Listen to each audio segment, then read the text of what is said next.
Supply chain management is a widely used term, but what exactly does it mean? There are many explanations and definitions, but simply it's the management of the flow of goods and services from the point of origin to the point of consumption. Let's take a simple example. Charlie runs his cheese factory in Northern Ireland. What is his supply chain?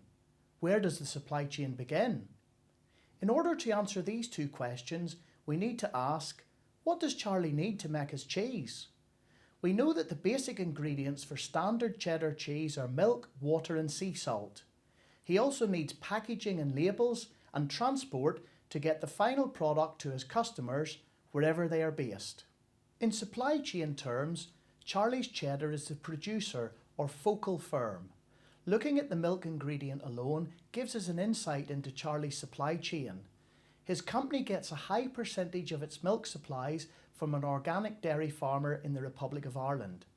This dairy farmer is known in supply chain management language as a Tier 1 supplier. This means the product goes directly from the supplier to Charlie's factory and there are no intermediaries. However, the Irish farmer uses a courier from Northern Ireland to deliver the milk.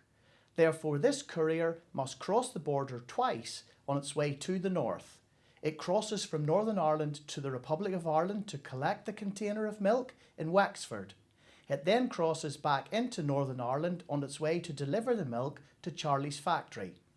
Each of these border crossings under Brexit may lead to increases in costs for all the parties, but especially for Charlie. Charlie also gets his organic sea salt delivered in containers from a Tier 1 supplier, Sam Salts, in NI. Charlie thinks this is fine, as Sam is a supplier within Northern Ireland. However, what Charlie doesn't know is that Sam gets his sea salt from a supplier, Atlantic Organics, in Donegal. Whilst this organic sea salt supplier is a Tier 1 supplier to Sam Salts, Atlantic Organics is a Tier 2 supplier to Charlie.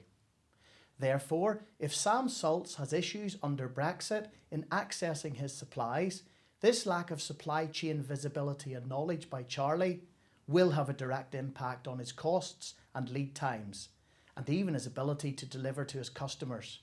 So we've looked at how Charlie gets his supplies, but what about when Charlie has produced his cheese?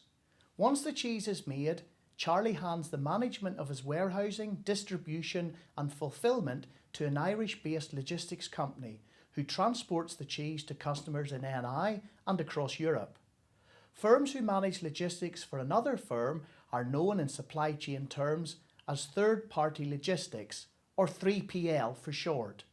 As with his milk supply, Charlie's business may suffer due to increased costs because of expected delays, disruptions and additional customs and tariffs due to the movement of goods across European borders. The first thing Charlie can do is to draw out his entire supply chain. This will help Charlie establish who is involved in the chain and the basic flows from origin to consumption. This will help him increase the visibility along his supply chain and establish any key risks within his chain.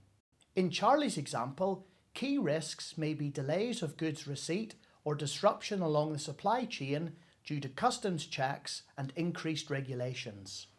Some ways to manage these risks may be for Charlie to keep a buffer inventory of key non-perishable items, hold perishable items in warehouses closer to the customer, introduce multi-sourcing strategies, including looking for milk suppliers in NI, developing a strategy to increase the customer base in NI, or even consider moving his logistics provider to an alternative provider within NI. So that was Charlie. But what about you? Use the resources to complete your own supply chain mapping exercise to increase your supply chain visibility and develop strategies to manage any risks within your supply chain.